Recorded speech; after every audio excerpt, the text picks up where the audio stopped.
ஸ்ரீமதி ராமானுஜாய நமः. வசுதேவசுதம் தேவம் கம்சச்சாணூரமர்தனம் தேவகீ பரமானந்தம் கிருஷ்ணம் வந்தே ஜகத்குரும். மூகம் கரோதி வாசாலம் பங்கும் லங்கயதே கிரிம் யத்கிருபாதமஹம் வந்தே பரமானந்த மாதவம். நாள்தோறும் பகவத்கீதையில் நம்ம 42வது ஸ்லோகம் வரைக்கும் பார்த்துருக்கோம். சொல்லப்போனால் 43வது ஸ்லோகமும் 42வது ஸ்லோகத்தோடு ஒட்டினது தான். ஒரே விஷயத்தை தான் அந்த 2 ஸ்லோகமே சொல்ல வருது. இதுக்கு முன்னாடி ஸ்லோகத்தில் நம்ம என்ன பார்த்தோம்?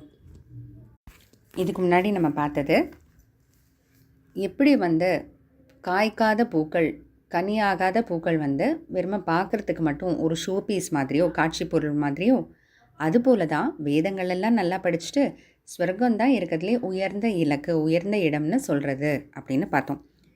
எதுக்காக இப்போ நம்ம ஸ்வர்க்கம் உயர்ந்ததா இல்லைன்னா முக்தி தான் உயர்ந்ததான்னு தெரிஞ்சுக்கணும் அப்படின்னா அதை பற்றியும் பார்த்தோம்.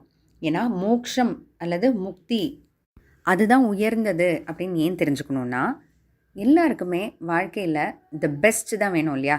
இருக்கிறதுலே சிறந்தது, உயர்ந்தது, நல்லது அப்படின்னு. அப்படி பார்க்கும்போது நம்ம இந்த வாழ்க்கைக்கு அப்புறம் போக வேண்டியது மிக உயர்ந்த இடமான மோட்சம்னு இருந்தால் தான், அதை நம்ம இலக்காக வச்சுக்கிட்டா தான் அதை நோக்கி நம்ம எல்லாமே செயல்படுவோம்.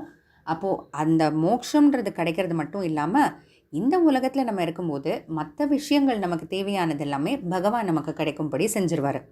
ஆனால் நம்ம மிக உயர்ந்த இலக்கான மிக உயர்ந்த இடமான மோட்சத்தை நம்ம இலக்காக வைக்காமல் அதுக்கு ஸ்வர்க்கம் போதும் அப்படின்னு நம்ம நினச்சோன்னா நம்ம ஸ்வர்க்கத்தை நோக்கி செயல்படுவோம். ஆனால் அந்த செயல்படுறதுனால என்னாகும்? மிக உயர்ந்ததான மோட்சம் கண்டிப்பாக கிடைக்காது. ஏன்னா நம்ம செயல்படுறதே ஸ்வர்க்கத்துக்காக தான். அதையும் தவிர ஸ்வர்க்கம் கிடைக்குமா கிடைக்காதான்னு கேரண்டி இல்லை. இது எப்படின்னா, இது ஒரு சின்ன உதாரணத்தோடு பார்த்துடலாம். இப்போ ஒரு பொண்ணு பையனும் இருக்காங்க. அவங்க எக்ஸாமுக்கு படிக்கிறாங்க. அப்போ படிக்கும்போது 100 மார்க்குக்கு தானே படிக்கணும் அவங்க. ஏன்னா 100 மார்க்குக்கு படித்தாதான் 100 கிடைக்கும் இல்லை கிடைக்காது.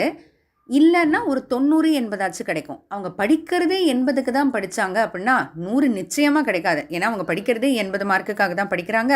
அந்த 80ம் கிடைக்குமா கிடைக்காதான்றது நிச்சயம் இல்லை. இப்போ புரிஞ்சதா? இது மாதிரி தான் மோட்சமும் ஸ்வர்க்கமும் அப்படியே அதை வச்சு பார்த்துக்கிட்டா. இப்போது 43வது ஸ்லோகமும் ஒரு மாதிரியாக 42வது ஸ்லோகத்தோடு ஒட்டினது தான். அதுவும் அதே அர்த்தத்தை சொல்லப்போனால் அந்த 2 ஸ்லோகமும் சேர்த்து பார்த்தா கிடைக்கக்கூடியது தான் இப்போ நம்ம பார்த்துட்ருக்கோம். அந்த அர்த்தம் தான். 43வது ஸ்லோகம். காமாத்மானஸ்வர்கபராஹ ஜன்ம கர்ம ஃபலப்ரதாம் கிரியா விசேஷ பஹுலாம் போகைஸ்வர்யகதிம் பிரதி.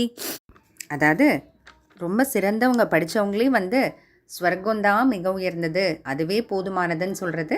வெறும் பூக்கள்லாம் காட்சி பொருளாக இருக்கிறது போல் அப்படின்றது தான் இந்த இதுவும். காமாத்மான ஸ்வர்கபராகா. அதாவது இதுக்கு முந்தின ஸ்லோகத்தில் 42வது ஸ்லோகத்தில் புஷ்பிதாம் வாச்சம், எப்படி அவங்களுடைய பேச்சு இருக்குது இந்த காட்சி பொருளான பூ போல்னு சொல்லிட்டு இந்த ஸ்வர்க்கத்தை எப்படி சொல்கிறதோ அது போல தான் அப்படின்ட்டு சொல்கிறாங்க. அதையும் தவிர நம்ம ரொம்ப மிக உயர்ந்ததான இலக்கு இல்லாமல் அதுக்கு கீழே இருக்கிறது எப்போ போதும்னு நம்ம நினைக்கிறோமோ அப்போவே என்ன ஆகும்னா, நம்ம செய்யக்கூடிய செயல்கள்னால பாவம் புண்ணியம் எல்லாம் திரும்ப வரும். அந்த பாவத்தையும் புண்ணியத்தையும் கழிக்கிறதுக்காக திரும்ப திரும்ப நம்ம பிறவி எடுப்போம். திரும்ப திரும்ப பிறவி எடுத்து அந்த பிறவியில் திரும்ப பாவம் புண்ணியம் சேர்ப்போம்.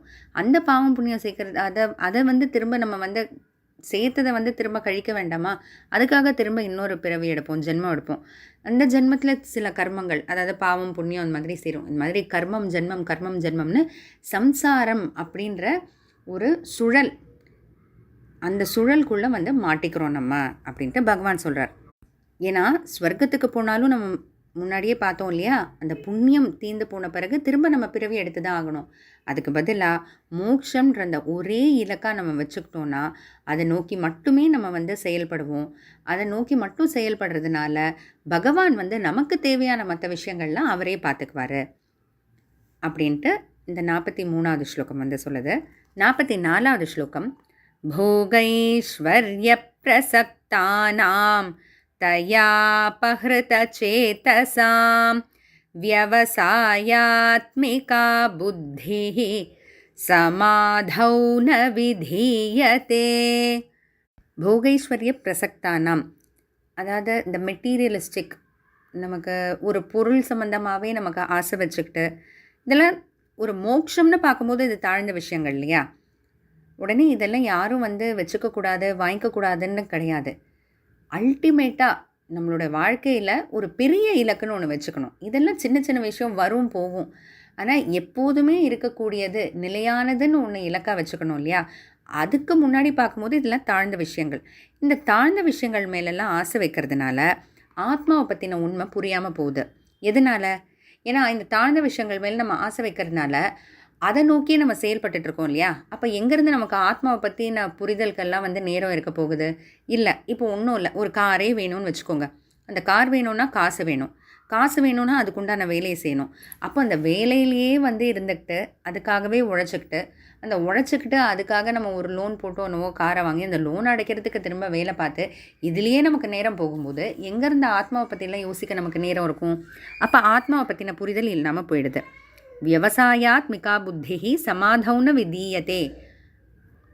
இப்படிப்பட்டவங்க மனசில் ஆத்ம விஷயத்தினுடைய உண்மையான புரிதல் சமாதௌன விதீயத்தே. ஆத்மாவை பற்றின புரிதல் ஏற்படாதது மட்டும் இல்லாமல் சமாதௌன விதீயத்தே, மீளாத இன்பம், மீளாத அந்த அமைதி அது கிடைக்காம போயிடுது. எப்படி? ஒன்றும் இல்லை. இப்போ ஆத்மாவை பற்றி புரியாததுனால கர்மயோகத்து பக்கமே அவங்க வரமாட்டாங்க. ஏன்னா ஆத்மாவை பற்றி புரியறதுனால தான் இந்த செயலெல்லாம் நான் செய்யலை, ஆத்மா செய்யுது, பகவானுக்காக செய்கிறேன், பற்று இல்லாமல் செய்கிறேன் அப்படின்ற அந்த எண்ணம் வருது. அதுதான் கர்மயோகம். அப்போ ஆத்மாவை பற்றியே புரிதல் இல்லாத போது கர்மயோகத்து பக்கமே போக மாட்டாங்க. கர்மயோகத்து பக்கம் போகலங்கும்போது அது மூலமாக கிடைக்கக்கூடிய மோட்சம் கிடைக்காது. மோட்சம் கிடைக்காததுனால திரும்ப திரும்ப பிறவி, அந்த பிறவியில் திரும்ப திரும்ப பாவம் புண்ணியம், அதுக்காக திரும்ப திரும்ப பிறவின்னு மீண்டும் மீண்டும் பிறவி அப்படின்ற அந்த சம்சார சுழல்லையே மாட்டிக்கிட்டே இருக்கும் அப்படின்ட்டு பகவான் சொல்கிறாரு. அதனால் தாழ்ந்த விஷயங்கள் தான். ஏதோ நம்ம இன்றைக்கி வாழ்ந்தோம், இன்றைக்கி நல்லா இருந்தால் போதும் அப்படின்னு நினைக்கக்கூடாது.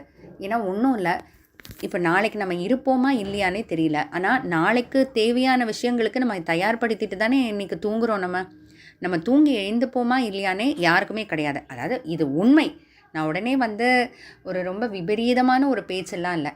இதுதான் ரியாலிட்டி இல்லையா? இதுதான் உண்மை.